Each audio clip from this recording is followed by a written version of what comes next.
किस तरह से हाहाकार मचाया हुआ है मौसम की मार ने। जल जीवन है, जल के बिना सृष्टि की कल्पना भी नहीं की जा सकती, लेकिन यही जल जब जलजले का रूप ले ले तो हर तरफ विनाश की इबारत लिखी हुई दिखाई देती है। पिछले कुछ दिनों में जम्मू में हुई भयानक बारिश की तस्वीरें देश के सामने आई। वहां हो रही बारिश की वजह से आसपास क्या हालात हैं, उसे भी देख लीजिए। तस्वीरें जम्मू जिले के नगरोट की हैं, जहां बाढ़ का पानी किस कदर तबाही लेकर आया है, आपको इन तस्वीरों में दिख गया होगा। नगरोटा में सैलाबी आफत लेकर आई है तवी नदी, जिस पर बना ये पुल मानो जिंदगी की जंग लड़ रहा हो, जीवन के लिए संघर्ष कर रहा हो। तवी नदी हर गुजरते सेकेंड के साथ पुल को थपेड़े मार रही है। नदी के पानी का शोर इस बात का ऐलान कर रहा है कि स्थितियां खतरनाक हैं। तवी नदी में बह रहे पानी की तस्वीरें इतनी खतरनाक हैं कि आसपास के दर्जनों गांव के लोग दहशत में जी रहे हैं। जम्मू कश्मीर में नदी नाले सब लबालब हैं। तवी समेत सभी बड़ी नदियां खतरे के निशान से ऊपर बह रही हैं। नगरोटा के लिए आने वाले 5 दिन और भी भारी हैं, क्योंकि मौसम विभाग ने अगले कुछ दिनों में लगातार बारिश की चेतावनी जारी की है। मौसम की बिगड़ी चाल से सिर्फ इंसान ही नहीं, जंगल के बड़े बड़े जानवर भी परेशान हैं। ऐसी एक तस्वीर उत्तराखंड के रामनगर से आई, जहां एक नहर में तेंदुआ बह गया। दरअसल रामनगर की बड़ी नहर इन दिनों रौद्र रूप में बह रही है, लेकिन उस वक्त हैरान करने वाली तस्वीर सामने आई जब नहर में एक तेंदुआ बहता हुआ दिखाई दिया, जिसे नहर किनारे मौजूद किसी शख्स ने अपने मोबाइल में रिकॉर्ड कर लिया। तस्वीरों में देख सकते हैं कि पानी के बहाव के आगे तेंदुए की एक नहीं चलती और वो बहा जा रहा है। बताया जा रहा है कि तेंदुआ नहर में पानी पीने आया था, तभी वो नहर में गिर गया और लहरों में ऐसा फंसा कि काफी दूर तक बहता हुआ चला गया, जिसका वीडियो अब सोशल मीडिया पर वायरल है। तेलंगाना के मेदक में एनडीआरएफ की टीम उस वक्त देवदूत बनकर सामने आई जब एक गर्भवती महिला को प्रसव का दर्द उठा और उसे अस्पताल पहुंचाना जरूरी हो गया। इलाके में बाढ़ बारिश के चलते एम्बुलेंस तो दूर की बात, पैदल चलना भी मुश्किल था। ऐसे में जैसे ही एनडीआरएफ को गर्भवती महिला के बारे में सूचना मिली, फौरन एनडीआरएफ के जवान उसे लेकर अस्पताल के लिए निकले। पूरा मामला मेदक के वाड़ी गांव का है, जहां रास्ता कठिन था, लेकिन जवानों के हौसले बुलंद थे और ऊंची नीची दीवारों पर चलकर पहले एनडीआरएफ ने स्ट्रेचर के सहारे महिला को नाव तक पहुंचाया और फिर सीएचसी में भर्ती कराया। फिलहाल महिला की स्थिति अब कंट्रोल में है, तो वहीं एनडीआरएफ के इसी सराहनीय काम की इलाके में खूब प्रशंसा हो रही है।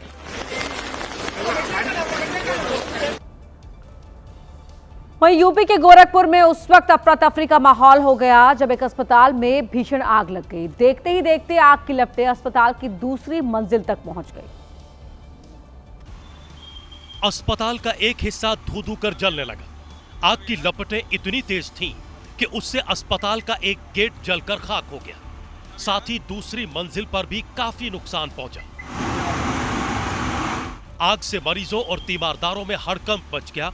आनन फानन में मरीजों को उनके परिजन लेकर बाहर की तरफ भागने लगे और समय रहते सभी मरीजों का रेस्क्यू कर लिया गया। दरअसल अस्पताल में नीचे डॉक्टर संजय विश्वकर्मा अपना क्लिनिक चलाते हैं और उसके ठीक ऊपर श्री गंगा नाम से एक पैथोलॉजी बनी है, जहां शॉर्ट सर्किट के चलते भयानक आग लग गई। गनीमत रही कि सूचना पर पहुंची फायर ब्रिगेड की टीम ने आग पर काबू पा लिया, नहीं तो बड़ा हादसा भी हो सकता था। और अब खबर यूपी के बदायूं से, जहां रील बनाने के शौक ने एक परिवार की खुशियां उजाड़ दी। एक पति पत्नी के रील बनाने से इस कदर परेशान हो गया कि उसने फांसी लगाकर अपनी जान दी। पत्नी के रील बनाने को लेकर अक्सर घर में कहासुनी होती थी। पति सुनील गुरुग्राम में मजदूरी का काम करता था और पत्नी लक्ष्मी के रील बनाने की आदत से परेशान था। ऊपर से जब उसे यह पता चला कि उसकी पत्नी अपने किसी प्रेमी के साथ मिलकर रील बनाती है, तो उसकी परेशानी और बढ़ गई। पत्नी की रील को देखकर नाते रिश्तेदार उसे आए दिन ताने मारते, शिकायत करते और उसे समझाने की बात भी कहते। सुनील अपनी बीबी को समझाने के लिए गुरुग्राम से बदायूं आया था, लेकिन घर आकर उसे पता चला कि उसकी पत्नी अपने प्रेमी के साथ फरार हो चुकी है। वो ये सदमा बर्दाश्त नहीं कर पाया और उसने फांसी लगाकर अपनी जिंदगी खत्म कर ली। ये पूरा मामला थाना इस्लाम नगर के काजी टोले का बताया जा रहा है। यूपी के गाजियाबाद में पुलिस ने मुठभेड़ में ऐसे 2 बदमाशों को गिरफ्तार किया जो इलाके में लूट को अंजाम देते थे, लेकिन जब पुलिस की गोली से इनका सामना हुआ तो सारी बदमाशी मिट्टी में मिल गई।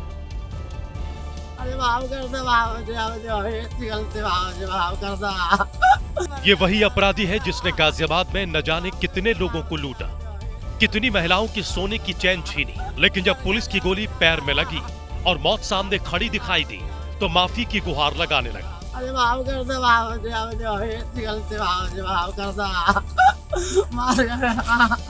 दरअसल ये बदमाश गाजियाबाद में लूट की घटनाओं को अंजाम देते थे। जब पुलिस ने एक्शन लिया तो इन बदमाशों ने पुलिस पर हमला बोल दिया। इसी मुठभेड़ में पुलिस की गोली साबित नाम के बदमाश के पैर में लगी और जब साबित को लगा कि उसका एनकाउंटर हो सकता है तो पुलिस से अपनी जान की भीख मांगने लगा। पुलिस ने साबित के साथ उसके साथी अंशु को भी गिरफ्तार किया है। ये दोनों बदमाश अपने गैंग के साथ लूट, छिनैती और चोरी की घटनाओं को अंजाम देते थे। पुलिस को इनके पास से एक सोने की चैन, एक मोटरसाइकिल, अवैध असलाह और कारतूस मिले हैं। जम्मू में कुदरत की मार इस कदर पड़ी है कि बारिश ने सब अस्त व्यस्त कर दिया है, लेकिन इस मुश्किल वक्त में बीएसएफ देवदूत बनकर लोगों को रेस्क्यू कर सुरक्षित स्थान पर पहुंचा रही है। ऐसी ही एक राहत भरी तस्वीर जम्मू के परगवाला से आई, जहां बाढ़ की मार झेल रहे 16 मरीजों को बीएसएफ ने रेस्क्यू कर पलौरा कैंप पहुंचाया। जिन मरीजों को रेस्क्यू किया गया उनमें गर्भवती महिलाएं, डायलिसिस और कई गंभीर बीमारी से पीड़ित मरीज थे, जिन्हें इलाज की सख्त जरूरत थी। रेस्क्यू के इस वीडियो को खुद बीएसएफ ने जारी किया है और संकट की हर घड़ी में देश के साथ खड़े रहने का भरोसा भी दिखाया है। दरअसल जम्मू में जिस तरह से बाढ़ ने तबाही मचाई है, उससे कई जगह स्थिति बद से बदतर हो गई है। ऐसे में बीएसएफ ने कई लोगों को रेस्क्यू कर बचाया है और जम्मू के परगवाला से आई ये तस्वीर भी उसी से जुड़ी हुई है। उत्तराखंड की चमोली में उस वक्त हड़कंप मच गया जब भूस्खलन से मलारी राष्ट्रीय राजमार्ग ब्लॉक हो गया, जिससे आसपास के गांव आपस में कट गए और लोग घंटों तक जाम में फंसे रहे। दरअसल भूस्खलन के चलते पहाड़ का एक बड़ा हिस्सा भर भरा कर ढह गया और पूरा नेशनल हाईवे मलबे से भर गया। गनीमत रही कि जब मलबा पहाड़ से आया तो नीचे कोई था नहीं तो जानमाल का बड़ा नुकसान हो सकता था। बता दें कि ये राष्ट्रीय राजमार्ग भारत और चीन की सीमा को आपस में जोड़ता है। आसपास के कई गांव इसी रोड के जरिए आवाजाही करते हैं, लेकिन भूस्खलन की वजह से न सिर्फ पूरा रास्ता ठप हो गया बल्कि कई गांव का कनेक्शन भी आपस में टूट गया। बाढ़ बारिश के बीच लैंडस्लाइड की ये मार स्थानीय लोगों का दर्द बढ़ाने वाली है, क्योंकि कहीं पहाड़ दरक रहे हैं तो कहीं नदी नाले तूफान मचा रहे हैं। मध्य प्रदेश के ग्वालियर रेलवे स्टेशन से 3 साल के एक मासूम बच्चे को अगवा करने का सनसनीखेज मामला सामने आया है। अपहरण की यह वारदात वहां लगे सीसीटीवी में रिकॉर्ड हो गई। ग्वालियर रेलवे स्टेशन के प्लेटफॉर्म नंबर 1 की सीसीटीवी फुटेज में दिखा कि काली शर्ट पहना एक शख्स बच्ची को ले जा रहा है। सीसीटीवी कैमरे से ली गई तस्वीरें भले ही धुंधली हों, लेकिन इसमें बच्ची का अपहरण करने वालों की नीयत शीशे की तरह साफ दिख रही है। मामला 25 अगस्त की रात 8 बजे का है, जब बच्ची की मां उस समय टॉयलेट गई थी। लौटने पर उसे बेटी गायब मिली। बेटी के लापता होने पर घबराई मां ने पूरे प्लेटफॉर्म और स्टेशन परिसर में घंटों तलाश की, लेकिन कुछ पता नहीं चला। बच्ची की मां ने जीआरपी थाने में शिकायत दर्ज कराई। तब पता लगा कि अपहरण के इस केस में संदिग्ध अपहरणकर्ता के साथ एक महिला भी शामिल है। फुटेज में एक महिला है और एक पुरुष है, वो बच्ची को साथ लेते दिखाई दे रहे हैं। उनकी भी आइडेंटिफाई का प्रयास है। जीआरपी ने अपहरण की गई बच्ची की तलाश में अलग अलग टीमें लगाई हैं। साथ ही स्टेशन परिसर समेत आसपास के इलाकों के सीसीटीवी फुटेज भी खंगाले गए हैं। वहीं यूपी के मुरादाबाद में उस वक्त हड़कंप मच गया जब अटल आवासीय स्कूल की 9 छात्राएं बीमार पड़ गईं, लेकिन जब उन्हें इलाज के लिए सामुदायिक स्वास्थ्य केंद्र में एडमिट कराया तो पूरे हेल्थ सिस्टम की पोल खुल गई।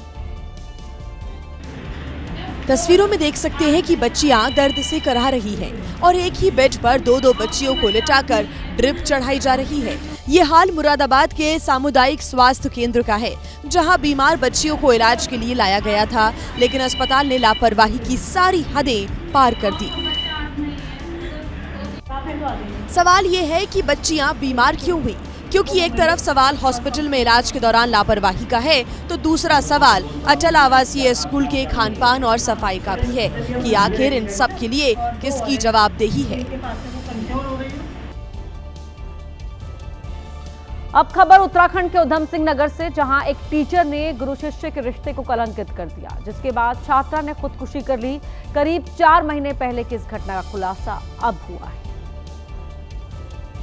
ये है उधम सिंह नगर के रुद्रपुर का जनता इंटर कॉलेज। छात्रा इसी कॉलेज में 12वीं में पढ़ती थी। बताया जा रहा है कि स्कूल के एक टीचर ने उसे अपने प्रेम जाल में फंसा लिया, उसके साथ शारीरिक संबंध बनाए, जिससे छात्रा गर्भवती हो गई। छात्रा के परिजनों ने अबॉर्शन कराने की कोशिश की, लेकिन गर्भ 5 महीने से ज्यादा का हो चुका था, लिहाजा डॉक्टर्स ने अबॉर्शन कराने से इनकार कर दिया, जिसके बाद लोकलाज से बचने के लिए छात्रा ने 22 मई को घर में खुदकुशी कर ली। किसी को इसकी भनक ना लग सके, उससे पहले ही घर वालों ने चुपके से शव का अंतिम संस्कार भी कर दिया। कक्षा में इस प्रकार की मेरे तक बात आई थी कि बच्चे ये कह रहे थे कि वो प्रेग्नेंट थी। छात्रा की एक सहेली ने पीएम, सीएम और शिक्षा विभाग के आला अधिकारियों को जब शिकायती खत भेजा तो इस मामले का खुलासा हुआ। पुलिस मामले की छानबीन में जुट गई है। यूपी के बदायूं में अवैध अतिक्रमण पर कार्रवाई के दौरान जबरदस्त हंगामा हो गया, जहां मकान गिराते वक्त जेसीबी का पंजा लगने से मां बेटे घायल हो गए, जिसके बाद गांव वालों ने जमकर बवाल काटा। आक्रोशित ग्रामीणों ने अतिक्रमण की कार्रवाई का विरोध करते हुए सड़क जाम कर दी। मामला शांत कराने पहुंचे अधिकारियों की गाड़ियों में तोड़फोड़ कर दी। यहां तक कि गांव वालों ने पुलिस की टीम पर भी पथराव कर दिया। जेसीबी से घायल हुए मां बेटे को भी अस्पताल ले जाने के लिए तैयार नहीं हुए। घायल जमीन पर बेहोशी की हालत में पड़े रहे, परिजन रोते बिलखते रहे, जिसके बाद एसडीएम और सीओ ने मौके पर पहुंचकर मोर्चा संभाला और घायलों को अस्पताल भिजवाया। प्रशासन ने बामुश्किल ग्रामीणों को समझा बुझाकर शांत कराया और स्थिति पर काबू पाया। वहीं इस वक्त की बड़ी खबर का रुख कर रहे हैं। बड़ी खबर आपको बता दें, वैष्णो देवी जा रहे श्रद्धालुओं के लिए बड़ी खबर। माता वैष्णो देवी कटरा से लेकर भवन तक लगातार हो रही बारिश और भूस्खलन की वजह से यात्रा आज भी स्थगित है। फिलहाल यात्रा कब शुरू होगी, इस पर फैसला कल के बाद लिया जाएगा। उससे पहले यात्रा मार्ग की जांच होगी, खराब रास्तों को दुरुस्त किया जाएगा और उसके बाद सुरक्षा जांच भी की जाएगी। ये बड़ी खबर आपको बता रहे हैं। आज भी वैष्णो देवी की यात्रा बंद रहेगी। 30 अगस्त के बाद यात्रा पर फैसला लिया जाएगा।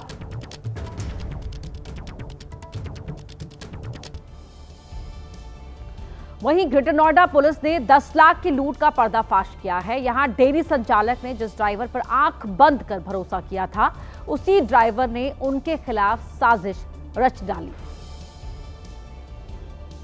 पुलिस की गिरफ्त में खड़े 2 आरोपियों में एक डेयरी संचालक का ड्राइवर है और दूसरा ड्राइवर का साला। डेयरी संचालक ने जब कलेक्शन के 10 लाख रुपए अपने ड्राइवर को घर ले जाने के लिए दिए तो उसका ईमान डोल गया और उसने अपने साले के साथ मिलकर यमुना एक्सप्रेसवे पर लूट की कहानी गढ़ ली। ड्राइवर ने पैसे से भरा बैग साले को थमा दिया और खुद के कंधे पर गोली मार ली और लूट की कहानी को घटना में बदलकर मालिक को बता दिया। डेयरी संचालक ने घटना की सूचना पुलिस को दी। पुलिस ने जब मामले की गहनता से जांच की तो पूरे मामले का पर्दाफाश हो गया। पुलिस ने आरोपी ड्राइवर और उसके साले को गिरफ्तार कर लिया है और लूट की रकम भी बरामद कर ली है। जापान के टोक्यो पहुंच चुके हैं प्रधानमंत्री नरेंद्र मोदी।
तस्वीरों में आप देख सकते हैं प्रधानमंत्री मोदी का किस तरह से शानदार स्वागत वहां पर किया गया है।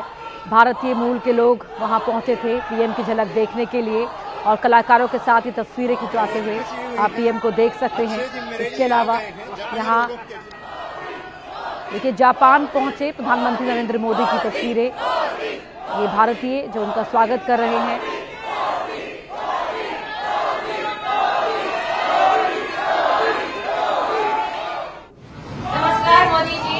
जापान में आपका हार्दिक स्वागत है और हम दिल से आशा करते हैं कि भारत और जापान के बीच और भी गहरी मित्रता और सहयोग स्थापित हो। भारी जाओ रे बलिहारी जाओ रे, भारी जाओ रे बलिहारी जाओ रे, मारे सतगुरु आंगन आया रे मेवारी जाओ रे।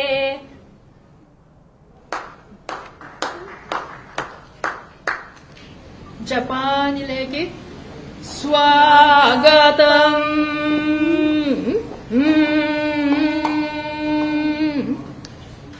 ഓം ഭൂർഭുവഃ സ്വഃ തത്സവിതുർവരേണ്യം ഭർഗോ ദേവസ്യ ധീമഹി ധിയോ യോ നഃ പ്രചോദയാത്. ഓം സർവേ ഭവന്തു സുഖിനഃ സർവേ സന്തു നിരാമയാഃ സർവേ ഭദ്രാണി പശ്യन्तु मा कश्चित् दुःखभाग् भवेत्. ओम शांति शांति शांति.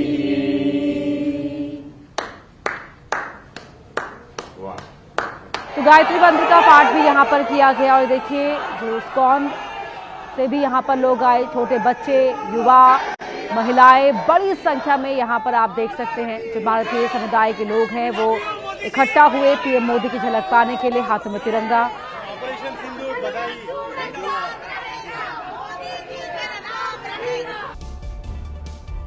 और बड़ी खबर का रुख कर रहे हैं, महाराष्ट्र में मराठा आरक्षण आंदोलन की मांग एक बार फिर से तेज हो गई है। मराठा आरक्षण को लेकर मनोज जरांगे पाटिल एक बार फिर से प्रदर्शन के लिए मुंबई पहुंच रहे हैं। जरांगे को मुंबई के आजाद मैदान में एक दिन के प्रदर्शन की इजाजत मिली है, वो भी शर्तों के साथ। इसके पहले जरांगे ने ऐलान किया कि वो इस बार खाली हाथ वापस नहीं लौटेंगे। मुख्यमंत्री फडणवीस ने आंदोलन पर प्रतिक्रिया देते हुए कहा कि उनकी सरकार पहले ही मराठा समाज को 10% आरक्षण दे चुकी है, जिसे अदालत ने भी मान्यता दी है। तो आंदोलन से पहले मुंबई के आजाद मैदान में सुरक्षा भी बढ़ा दी गई है। मनोज जरांगे के आंदोलन से पहले कानून व्यवस्था बनाए रखने के लिए दक्षिण मुंबई के आजाद मैदान में 1000 से ज्यादा मुंबई पुलिस वालों को तैनात किया गया है, जिसमें सीआरपीएफ की कंपनी, एमएसएफ के जवान, मुंबई पुलिस के जवान शामिल हैं। मुंबई में होने वाले प्रदर्शन पर कोर्ट ने पाबंदी लगाते हुए केवल 5000 लोगों को एक दिन के लिए परमिशन दी है। इसके विपरीत मनोज जरांगे के समर्थकों ने ऐलान किया है कि आजाद मैदान में 50 लाख लोगों से ज्यादा लोग पहुंचेंगे।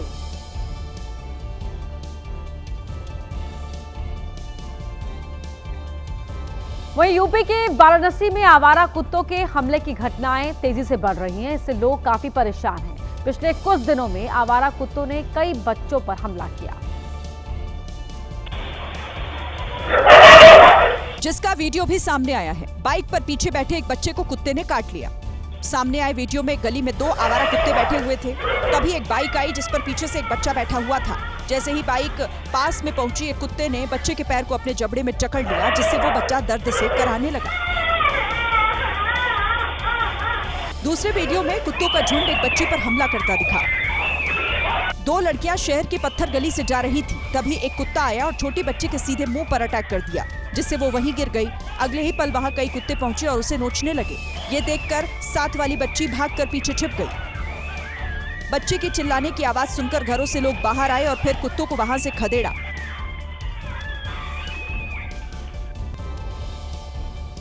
राजस्थान के कोटा में सड़क पर दौड़ रही एक बस में अचानक अफरा तफरी मच गई। ऐसा इसलिए हुआ क्योंकि बस के सामने वाले शीशे पर कई फीट लंबा एक सांप आ गया, जो शीशे से होकर बस की छत पर चढ़ने की कोशिश कर रहा था। हालांकि सांप शीशे पर चढ़ नहीं पा रहा था। वहीं कई फीट लंबा सांप देखकर बस में सवार तमाम छात्र घबरा गए। इस बीच बस ड्राइवर ने समझदारी दिखाते हुए तुरंत बस रोकी और बस में सवार छात्रों को बाहर उतारा। इसके बाद सांप पकड़ने वालों को इसकी जानकारी दी गई, जिन्होंने सांप को पकड़ा और फिर जंगल में छोड़ दिया। वहीं देश भर में हो रही भीषण बाढ़ बारिश से भारत पाकिस्तान का बॉर्डर भी अछूता रही। सीमा पर सुरक्षा के लिए लगे कटीले तारों का सुरक्षा चक्र भी पानी में डूब गया। अचानक आई इस बाढ़ में सुरक्षा बलों के जवान भी फंस गए। तब वायुसेना देवदूत बनकर आई और जवानों को एयरलिफ्ट किया। तस्वीरें जम्मू कश्मीर के अखनूर सेक्टर की। वायुसेना ने इस दौरान आर्मी के 12 जवान और बीएसएफ के 11 जवानों का रेस्क्यू किया। इसमें 3 महिला जवान शामिल हैं। हालांकि इस दौरान बीएसएफ जवान राजिब दुनिया को नहीं बचाया जा सका। पाकिस्तान से सटी सीमा पर लगातार बारिश से हालात पल पल बिगड़ रहे हैं, लेकिन वायुसेना कुदरत के जल प्रहार के खिलाफ दीवार बनकर खड़ी है। सिर्फ अखनूर ही नहीं बल्कि पंजाब के डेरा बाबा नानक से भी वायुसेना ने सेना के 38 और बीएसएफ के 10 जवानों का रेस्क्यू किया। पंजाब के गुरदासपुर से रेस्क्यू का ऐसा वीडियो आया जिसको देख आप दांतों तले उंगली दबा देंगे। भारतीय सेना के बहादुर जवानों ने अदम्य साहस का प्रदर्शन करते हुए मुश्किल में फंसे लोगों का रेस्क्यू किया। हालात कितनी मुश्किल और चुनौतियों से भरे थे, इसको तस्वीरों के माध्यम से समझा जा सकता है। भारतीय सेना के जवानों को सूचना दी गई कि गुरदासपुर के लसिया क्षेत्र में कुछ लोग बाढ़ की चपेट में फंस गए। देरी इनकी जिंदगी पर खतरा बन सकती है। सेना के जवानों ने खराब मौसम के बीच अपनी जान की चिंता किए बिना 3 चीता हेलीकॉप्टर की मदद से रेस्क्यू अभियान शुरू किया। हेलीकॉप्टर सीधे बाढ़ पीड़ितों के पास पहुंचा। हेलीकॉप्टर से एक एक करके लोगों को बचाया गया। सेना के इस रेस्क्यू अभियान में 1-2 नहीं बल्कि कुल 27 लोगों को बचाया गया।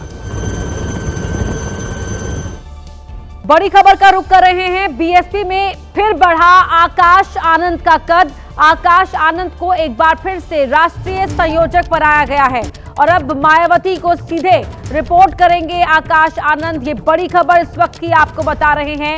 ये पद संगठन में राष्ट्रीय अध्यक्ष के बाद आता है। ऐसे में आकाश आनंद बीएसपी में अब दूसरे नंबर के पावरफुल नेता हो गए हैं। अभी तक आकाश आनंद राष्ट्रीय कोऑर्डिनेटर की भूमिका निभा रहे थे और अब नंबर 2 नेता हो गए हैं, पावरफुल नंबर 2 हो गए हैं आकाश आनंद। इस वक्त की ये बड़ी खबर आपको बता रहे हैं। एक बार फिर उनका कद पार्टी के अंदर बढ़ गया है। सीधे अब मायावती को रिपोर्ट करेंगे आकाश आनंद।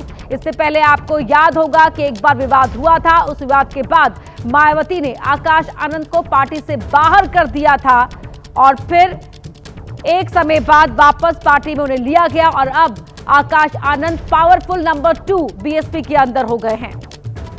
बड़ी खबर आपको बता रहे हैं। आकाश आनंद को एक बार फिर राष्ट्रीय संयोजक बनाया गया है। सीधे मायावती को रिपोर्ट करेंगे आकाश आनंद। ये पद संगठन में राष्ट्रीय अध्यक्ष के बाद आता है।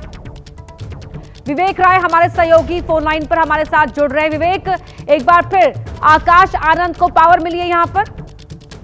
बिल्कुल, देखिए आकाश आनंद को बड़ी जिम्मेदारी मिली है और आकाश आनंद को अब जो है राष्ट्रीय संयोजक बना दिया गया है। और पिछले दिनों आकाश आनंद जब पार्टी से निष्कासित किए गए थे, फिर जब दोबारा वो पार्टी में लाए गए तो नेशनल कोऑर्डिनेटर बनाए गए थे। हालांकि उस पद पर 4 अन्य लोग भी थे।